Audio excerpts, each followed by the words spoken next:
À présent, je vais demander à Elodie Patelli, donc responsable service agronomie et commercial chez Agralis, de venir nous rejoindre. Bonjour. Alors, vous avez parlé de caractériser l'eau dans le sol, des principes aux usages. Donc bonjour à tous, Elodie Patelli, Société Agralis. Donc je vais vous parler principalement de caractériser l'eau dans le sol. On a parlé jusqu'à présent beaucoup de pédologie, beaucoup de sol directement. Moi, je vais plutôt me concentrer sur l'eau dans le sol. Je m'excuse par avance des raccourcis scientifiques que je vais faire dans la présentation. L'idée, c'est que je vais faire une petite introduction rapide sur qu'est-ce que c'est l'eau dans le sol aujourd'hui, comment on la caractérise, et ensuite je vais me concentrer sur les outils actuels qui existent aujourd'hui pour caractériser l'eau dans le sol et les outils en développement pour demain. Voilà, donc très numérique et pas beaucoup de théorie. Donc pour commencer, qu'est-ce que c'est l'eau dans le sol? Donc l'eau dans le sol, aujourd'hui, quand on caractérise l'eau dans le sol, on peut distinguer 3 types d'eau. Il y a toute l'eau qui s'écoule naturellement sous la force de gravité. Donc c'est la partie, alors ça représente un sol, hein. Donc la partie haute, si notre sol est plein, la partie haute de ce sol, la quantité d'eau la plus élevée, en fait, c'est de l'eau gravitaire. L'eau gravitaire, c'est quoi? C'est l'eau qui s'écoule par la force de gravité dans le sol naturellement. Quand toute l'eau dans le sol est partie sous la force de gravité, on arrive à ce qu'on appelle la capacité au champ. Donc c'est le moment où dans le sol, il ne reste plus que de l'eau. Dans les microporosités, toutes les macroporosités se sont vidées sous la force de gravité. Ensuite, on a le deuxième type d'eau, c'est l'eau capillaire. Donc c'est l'eau contenue dans les microporosités, c'est l'eau qui va être disponible et prélevable par la plante, quel que soit le type de plante. Cette eau-là, elle représente une certaine partie de l'eau totale du sol. Ça dépend principalement des types de sol. Quand toute l'eau capillaire a été consommée par la plante, on arrive au point de flétrissement. Donc à ce niveau-là, quand on est au point de flétrissement, il n'y a plus du tout d'eau disponible pour la plante dans le sol. Ça ne veut pas dire que le sol est complètement sec, c'est pas vrai, parce que le sol, c'est quand même des molécules hydratées. Mais toute l'eau qui reste dans le sol, elle est reliée à la particule de terre avec une force trop forte pour que les racines puissent les prendre, tout simplement. Donc, c'est ce que je vous disais, la quantité d'eau disponible dans le sol varie en fonction des types de sol. Donc, c'est simplement un graphique qui représente le taux d'humidité en fonction des types de sol.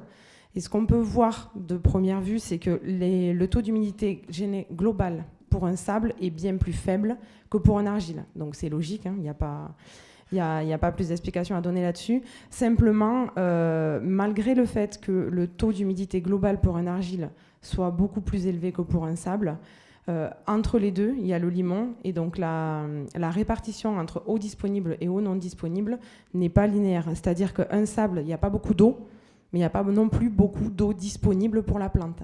Un argile contient beaucoup d'eau, mais il y a une quantité d'eau disponible pour la plante qui n'est pas non plus très élevée par rapport à un limon, où c'est le bon compromis entre la quantité d'eau dans le sol et la quantité d'eau disponible pour la plante. Voilà pour l'introduction sur l'eau dans le sol. Donc je vais passer au concret tout de suite, aux différents outils qui existent aujourd'hui pour caractériser cette eau dans le sol. Donc aujourd'hui, il existe 2 types d'outils, les tensiomètres. Donc les tensiomètres, ce sont des sondes que l'on implante dans le sol et qui vont mesurer la pression qui doit être exercée par les racines pour extraire l'eau du sol. Il y a une seule mesure par tensiomètre. Et il existe également des sondes capacitives. Les sondes capacitives, ça mesure quoi? Ça mesure l'humidité du sol directement tous les 10 cm de profondeur ou tous les X cm de profondeur avec un seul appareil, un seul système de mesure. Je ne parle pas volontairement du bilan hydrique étant donné que ce n'est pas un système de mesure mais plutôt un outil mathématique, un modèle numérique pour déterminer et estimer la quantité d'eau dans le sol. Là, je suis vraiment focalisée sur les systèmes de mesure existants aujourd'hui. Donc, par rapport à ça, je vais principalement détailler les sondes capacitives. Donc, une sonde capacitive, c'est quoi? Donc, c'est une série de capteurs, comme vous le voyez ici. Ces capteurs, ils mesurent l'humidité dans le sol tous les 10 cm. Comment ça fonctionne? Et là, je vais rester très, très large, pas du tout scientifique. Un capteur capacitif, c'est quoi? C'est 2 plaques en cuivre. À l'intérieur de ces 2 plaques en cuivre, on envoie un courant en 12 volts. Ça génère une onde électromagnétique qui passe d'une plaque à l'autre du capteur. Tout simplement, ce qui conduit l'onde dans le sol, c'est l'eau. Donc plus il y a d'eau, plus l'onde passe vite. Moins il y a d'eau, moins l'onde passe vite. Et c'est comme ça qu'on va mesurer la quantité d'eau qu'il y a dans le sol. Tout simplement. ce que l'on obtient à partir des sondes capacitives, ce sont ce type de courbes-là. Donc cette courbe représente l'évolution de l'humidité du sol en fonction du temps. Donc c'est une courbe qui représente le cumul de l'humidité du sol sur une certaine profondeur. C'est-à-dire que quand on a 5, 6, 7, 8 capteurs, tous les 10 cm de profondeur, on fait simplement la somme de tous ces capteurs pour avoir le cumul d'eau total dans le sol. Comment ça fonctionne? Ici, on a une échelle en millimètres, en bas, on a une échelle de temps. Quand il y a une pluie ou une irrigation, la quantité d'eau va augmenter. Elle va augmenter du nombre de millimètres qui est rentré dans le sol, tout simplement. Quand il a plu 20 mm, si on retrouve 20 mm dans le sol, c'est parfait. Des fois, on n'en retrouvera que 18. Des fois, on n'en retrouvera que 15 en fonction de la compaction, en fonction du ruissellement. Ensuite, cette courbe, elle évolue systématiquement sous la forme d'un escalier lorsqu'on a une culture en présence au-dessus, donc implantée dans le sol. Pourquoi ? Tout simplement parce que en fait, l'escalier représente les consommations racinaires. Donc la nuit, il n'y a pas de soleil, donc la plante ne fait pas la photosynthèse, donc du coup, elle n'a pas besoin d'eau. De ce fait, l'humidité va rester quasi stable. Ce sont tous les paliers que vous observez sur la courbe. À l'inverse, la journée, la plante, avec le soleil, elle fait la photosynthèse, et pour faire la photosynthèse, elle a besoin d'eau. Du coup, elle va venir prélever cette eau dans le sol. Ce sont toutes les diminutions que vous observez sur cette courbe-là. Comme on parle directement en millimètres d'eau, la différence mesurée entre la nuit du jour 1 et la nuit du jour 2 va nous donner directement la consommation de la plante lors de la journée en cours. Donc la consommation, c'est plutôt l'évapotranspiration réelle, parce que ça prend également en compte l'évaporation liée au soleil, plus la transpiration de la plante. Pour faire du pilotage de l'irrigation en agriculture, parce que c'est à ça que servent les sondes d'humidité en agriculture, on va fixer sur ces courbes-là, sur cette courbe de cumul, ce qu'on appelle la capacité au champ, le bas de RFU et le point de flétrissement. Donc c'est ce que je vous expliquais brièvement au début. La capacité au champ, c'est la limite à partir de laquelle toute l'eau sous la force de gravité dans le sol est partie. Donc en agronomie, quand on est au-dessus de la capacité au champ dans un sol, les racines se trouvent en asphyxie par manque d'air. Quand on se trouve entre la capacité au champ et le bas de RFU, on va être en zone de confort hydrique pour la plante. C'est là où la plante, elle va être la plus heureuse, entre guillemets, j'ai envie de dire, parce qu'elle va trouver toute l'eau et l'air dont elle a besoin dans le sol. Le bas de RFU, c'est une mesure, c'est un seuil agronomique qui signifie quoi? Qui signifie bas de réserve facilement utilisable. En fait, il s'agit des 2/3 de la réserve utilisable. C'est juste quelle est la différence entre le bas de RFU et le point de flétrissement. De façon très simple et très imagée, si la plante aujourd'hui elle a besoin d'un grand verre d'eau pour couvrir ses besoins, quand elle est en zone verte, elle va le trouver et elle va le boire. Quand on est en bas de zone verte, donc ici en zone rouge avant le point de flétrissement, la plante, si aujourd'hui elle a besoin d'un grand verre d'eau, dans le sol elle va être capable de prendre qu'une tasse. Et donc du coup, elle va couvrir que la moitié de ses besoins. Il reste de l'eau dans le sol, mais pas suffisamment pour couvrir ses besoins. Quand on arrive au point de flétrissement, donc c'est le dernier point, celui que j'avais évoqué également en introduction, il n'y a plus du tout d'eau dans le sol disponible pour la plante. Pour autant, comme vous pouvez le voir sur cette courbe-là, on n'est pas à zéro. On va être à une certaine valeur qui correspond à la quantité d'eau liée à la molécule de terre qui constitue le sol, tout simplement. Donc, avec les sondes capacitives, aujourd'hui, on est capable de déterminer la réserve facilement utilisable d'un sol, d'estimer la réserve facilement utilisable d'un sol, c'est-à-dire qu'en faisant la différence entre capacité au champ et bas de RFU, étant donné qu'on parle directement en millimètres, on va avoir une quantité d'eau disponible dans le sol pour une certaine profondeur. Par exemple, sur cette courbe-là, c'est une sonde qui possède 5 capteurs. Donc sur 50 cm de sol, on a 40 mm d'eau disponible pour la plante. Ça veut dire quoi? Ça veut dire simplement que quand la plante consomme 4 mm par jour, si on est en haut de la réserve, on a 10 jours devant nous avant d'arriver en bas de la réserve. Ça veut dire également que lorsqu'on est en bas de la réserve, l'agriculteur il doit faire quoi? Il doit apporter 40 mm pour remonter ses réserves en haut de la zone de confort, tout simplement. Comme je vous le disais également, les sondes capacitives, elles possèdent des capteurs tous les 10 cm de profondeur.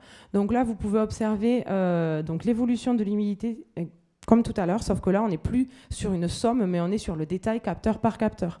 Donc chaque capteur mesure l'humidité tous les 10 cm. Ici, vous avez le capteur à 10 en noir. En rouge, vous avez le capteur à 20. À 30, vous avez le capteur en bleu. À 40 en orange et en 50 en vert. Ça nous sert à quoi d'avoir des mesures d'humidité tous les 10 cm? Dans la vie pratique, ça sert principalement à savoir jusqu'à quelle profondeur descendent les pluies et les irrigations. Clairement, là où vous voyez une remontée de l'humidité, c'est que l'eau est arrivée. Donc ici, par exemple, l'humidité remonte jusqu'à 40 cm, elle ne remonte pas à 50 cm, donc l'eau de la pluie ou de l'irrigation s'est arrêtée à 40 cm de profondeur. En revanche, en dessous, ici, par exemple, au 18 juillet, vous voyez une remontée de l'humidité jusqu'à 50 cm sur l'horizon vert. Donc l'eau est arrivée à 10, 20, 30, 40 et 50 cm de profondeur. Ça, c'est la première chose. La deuxième chose pour laquelle sont très utiles ces graphiques-là, capteur par capteur, c'est que ça va nous permettre de voir jusqu'à quelle profondeur descendent les racines de notre système plante. C'est-à-dire que, comme on l'a vu au départ, la consommation racinaire s'exprime sous la forme de marches de consommation, avec des plateaux la nuit et des consommations par les racines le jour. Là où on a des marches, clairement, c'est là où nous avons des racines. Donc, en début de campagne, ici, on est sur une culture de betterave porte-graine. En début de campagne, on va avoir des marches principalement à 10, 20, 30 et 40 cm de profondeur. Alors qu'en fin de campagne, donc là, vous voyez, il n'y a absolument pas de marche à 50 cm. Et plus on avance dans la campagne, plus les racines vont descendre et on va commencer à avoir des consommations racinaires jusqu'à 50 cm de profondeur, voire plus si on a des sondes qui descendent plus profond. Donc la principale question que l'on se pose en fait, c'est comment sont déterminés ces seuils, qui les fixe, pourquoi, comment on fait pour déterminer la capacité au champ et le bas de RFU. Il faut savoir que ces seuils-là sont déterminés pour chaque sonde, pour chaque type de sol, en fait, quel que soit le type de sol, sur chaque sonde qui est installée, on va déterminer des propres seuils qui correspondent à la parcelle. Pourquoi ? Parce que la capacité au champ, le bas de RFU, dépend, comme on l'a vu, de la granulométrie du sol, donc si on est sur un sable, un limon ou un argile, mais ça ne dépend pas que de cela. Ça dépend également du travail du sol, de l'agriculteur, de la compaction éventuelle, de la charge en cailloux du sol, etc. etc. Donc, tout ça, pour le prendre en compte, il n'y a qu'une seule solution, c'est déterminer le seuil capacité au champ et bas de RFU, sonde par sonde, parcelle par parcelle. Pour cela, comment on fait avec les sondes capacitives ? C'est très simple. Lorsqu'on va attendre d'observer une pluie ou une irrigation, et ensuite on va regarder comment se comporte le sol suite à ces pluies, à ces irrigations. Ici, comme vous pouvez le voir, donc on est sur une somme, on est sur une courbe qui représente la somme de plusieurs capteurs. On a toujours une échelle de temps en abscisse et on a toujours des millimètres en ordonnée. Il y a eu pas mal de pluies, donc il y en a eu avant, on ne les voit pas forcément. Ici, vous voyez quelques pluies. Suite à ces pluies, on observe une diminution constante de l'humidité dans le sol. Donc il n'y a pas de palier jour-nuit, il y a une diminution constante de l'humidité dans le sol. Ça veut dire quoi ? Ça veut dire que l'eau diminue, le sol perd autant d'eau la nuit que la journée. Or, les plantes, en tout cas les plantes cultivées sous nos régions, les plantes en C3 et en C4, on ne cultive pas encore des cactus, donc tant qu'on ne cultive pas des cactus, ça ne nous intéresse pas trop, des consommations la nuit, mais toutes les plantes qu'on cultive sous nos régions ne consomment pas d'eau la nuit. Elles consomment d'eau que la journée. Donc si on a des diminutions de l'humidité la nuit, c'est forcément de la perte d'eau sous la force de gravité. Donc du drainage, de la percolation, on appelle ça comme on veut, mais c'est de l'eau qui s'écoule naturellement sous la force de gravité. Donc on est au-dessus de la capacité au champ, tout simplement. Et la capacité au champ, elle est mesurée et elle est déterminée à partir du moment où la nuit, on observe un premier plateau. C'est-à-dire que quand l'humidité dans le sol se stabilise la nuit, la limite entre drainage et eau capillaire, elle s'effectue, elle se voit là en fait sur les courbes. À partir du moment où on observe une première marche dans le sol, c'est là où on va déterminer la capacité au champ. Donc sur chaque sonde. Pour le bas de réserve facilement utilisable, le bas de RFU. Donc là, c'est plus compliqué parce que généralement, et on l'espère tous, enfin en tout cas tous les agriculteurs l'espèrent, au mois de mars, quand on installe les sondes au printemps, on ne l'observe pas tout de suite. Parce que si on est déjà en condition de sécheresse au printemps, ça sera mauvais pour le reste de la saison. Donc, dès le départ, le bas de RFU, on l'estime. Premier bouquin d'agronomie, le bas de RFU, c'est 2/3 de la capacité au sein pour les sols sablo-limoneux et 3/4 de la capacité au champ pour les sols argileux. Ensuite, donc ça, on part avec ça comme valeur de départ, parce qu'il nous faut bien une valeur de départ. On va le modifier, on va le réajuster en fonction de ce que l'on observe. Comment on observe le bas de réserve facilement utilisable ? C'est très simple. Ici, on est toujours sur une culture de betterave porte-graine. Donc, les valeurs, je ne sais pas si vous voyez bien, ici, ça va du 20 juin jusqu'au 22 juillet. Donc, on a à peu près un mois de données. Pendant toute la dernière décade de juin, on observe des consommations. Donc, vous voyez des marches plus ou moins grandes qui varient principalement en fonction des conditions météo. Quand on a du soleil et 35 degrés, On a des grandes marges de consommation parce que la plante a très soif. Quand il fait 20 degrés et couvert, classiquement, la plante a beaucoup moins soif. Du coup, les marges sont beaucoup plus petites. Comment on fait pour déterminer le bas de RFU ? Ici, vous voyez par exemple, l'agriculteur a fait un apport de 20 mm. On est au 10 juillet. Suite à cet apport, on a des consommations de l'ordre de 4 à 3 mm par jour. Au 14 juillet, soit 4 jours plus tard, on n'a plus que des consommations de 0,5 mm par jour. Or, en 4 jours, le stade de la plante n'a pas fondamentalement changé. Et surtout, les conditions météo étaient identiques. C'est-à-dire qu'on avait plein soleil et 35 degrés pendant tout le mois de juillet cette année-là. Donc, s'il fait le même temps, la même température et que le stade de la plante est le même, pourquoi est-ce qu'elle consommerait 4 mm le jour 1 et 0,5 mm le jour 4 ? Aucune raison apparente, à part le fait qu'il n'y ait plus suffisamment d'eau dans le sol pour couvrir les besoins. La preuve est que si on lui refait un apport, si on redonne de l'eau à la plante, de suite, elle se remet à consommer ces 3 à 4 mm par jour. Il vous reste 3 minutes. Oui, je me dépêche. Donc du coup, pour terminer là-dessus, quand on observe une rupture de pente dans les consommations alors que le stade est identique et que les conditions météo sont identiques également, c'est qu'on arrive au bas de réserve facilement utilisable. Donc aujourd'hui, clairement, comment ça se passe avec les sondes capacitives ? Donc nous, on est une société de services Agralis qui proposons ces sondes capacitives aux agriculteurs à travers la France et l'Afrique francophone. Du coup, les agriculteurs, ils ont des sondes installées comme ça dans leur parcelle. Ils les visualisent tous directement via une OAD qui s'appelle aqualis.fr. C'est un site web qui est à la fois PC et smartphone. Donc je vous ai mis les deux copies écran là.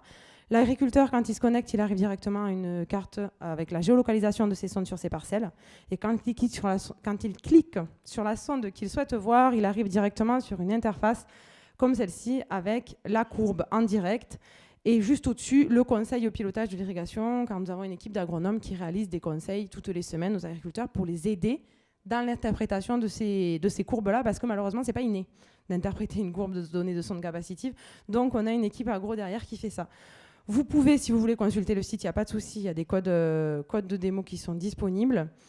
Vous avez également sur le site internet les courbes capteur par capteur, comme je vous l'ai présenté jusqu'avant. Je passe rapidement parce qu'il me reste 2 minutes et que j'aimerais également vous parler des nouveaux outils qui existent depuis cette fin d'année et pour 2018. Aujourd'hui, avec les sondes capacitives, on est capable de modéliser en 2 dimensions l'humidité dans le sol. C'est-à-dire, on peut, en mettant... Là, vous voyez, il y a 5 sondes capacitives qui ont été espacées, qui ont été placées dans une parcelle.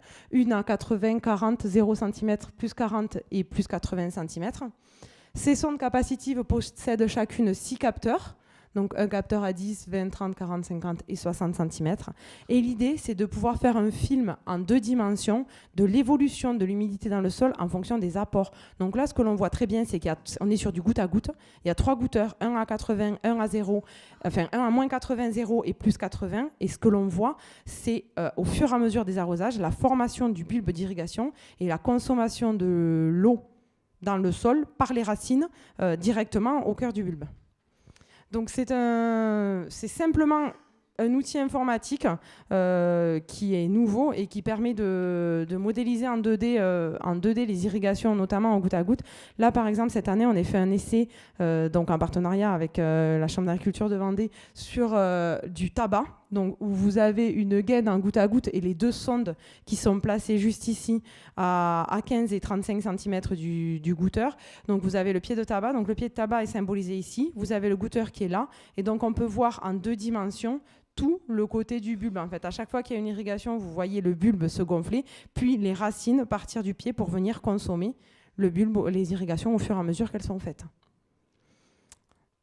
Enfin, et je vais conclure par ça, Agralis Services, nous avons également un programme, un service de recherche et développement qui est mené par le docteur Jean-François Berthoumieux, qui devait être là aujourd'hui, mais qui malheureusement n'a pas pu être présent, c'est pour ça que je le remplace. Donc on mène actuellement des projets de recherche. Il y a une thèse qui a été financée à moitié par Agralis, par le CESBio, également la région Nouvelle-Aquitaine, l'Europe. C'était un projet labellisé par AgriSO. Dans ce projet de recherche, on parle également de caractériser l'eau dans le sol. Il s'agit simplement, en fait, si vous voulez, aujourd'hui, les principales observations que l'on fait, c'est que avec le réchauffement climatique, il y a de plus en plus de besoins en irrigation. Alors, c'est-à-dire que les besoins en irrigation peuvent être complètement différents. Dans certaines régions en France, on arrose aujourd'hui de mars jusqu'au 30 novembre. Les dernières irrigations ont été faites au 30 novembre, soit il y a quelques jours, parce qu'il ne pleut pas. Donc, en fonction de toutes ces observations-là, un projet a été développé afin de modéliser les données d'humidité à plus grande échelle. Je m'explique. Aujourd'hui, on travaille avec des sondes installées dans des champs, des sondes capacitives, des sondes tensiométriques, ce que vous voulez, mais c'est toujours une sonde positionnée à un endroit. L'objectif, c'est d'étendre l'information de cette sonde à l'ensemble d'une exploitation, voire à l'ensemble d'un bassin versant en fonction des cas. Donc pour cela, un projet de recherche a été développé pour utiliser des images satellites radar, en partenariat notamment avec le CESBio, afin de modéliser les données d'humidité à plus grande échelle. Donc les premiers résultats seront présentés le 31 janvier prochain à Agen lors des journées techniques ACMG Agralis. C'est pour ça qu'aujourd'hui, je ne peux pas vous en présenter davantage. Voilà, merci beaucoup. Merci beaucoup.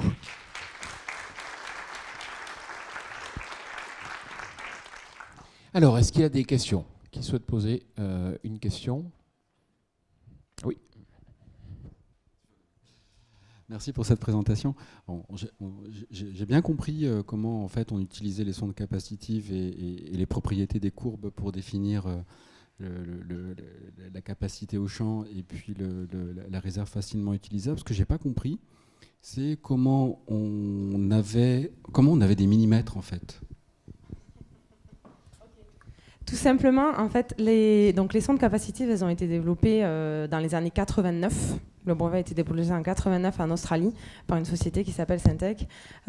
Comment on est arrivé à mesurer des millimètres? Tout simplement, ce sont des équations empiriques qui existent, qui ont été déposées dans des publications à travers le monde. Et il en existe des centaines. En France, on n'en utilise que 2.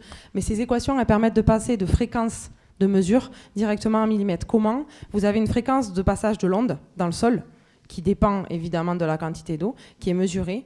Le sol est prélevé, il est pesé, séché, puis repesé. On a une quantité d'eau qui correspond à une certaine fréquence. Et du coup, il y a des courbes d'équations qui convertissent directement le scale frequency en millimètres.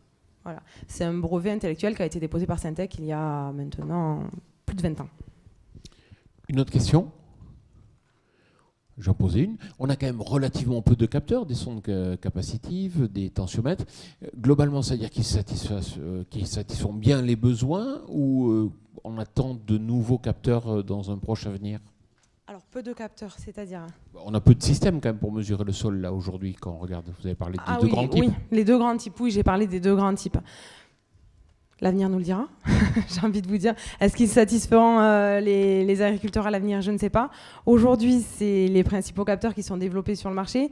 Il en existe d'autres. Après, tout est question de balance entre facilité d'utilisation, coût et facilité d'interprétation des données. Voilà, je pense que c'est pour ça que ces deux capteurs sont majoritairement aujourd'hui développés sur le marché. Peut-être que demain, il y en aura d'autres. Et justement, leur coût est en chute ou pas? Bien évidemment, par rapport à... C'est une technologie qui a aujourd'hui les sondes capacitives, ça a quand même aujourd'hui plus de 20 ans, hein, depuis 1989, je vous laisse faire le calcul, ça fait 28 ans. Et donc du coup, c'est évidemment, les prix sont en chute. Une dernière question? Oui.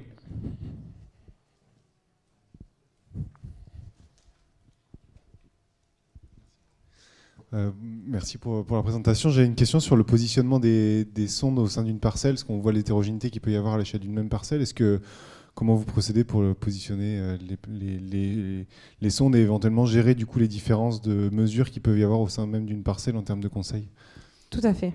Alors, Eric va en parler très longuement cet après-midi, donc du coup je vais rester très brève là-dessus. Comment on positionne une sonde? Simplement, ça dépend du type d'irrigation, du type de culture et du travail du sol.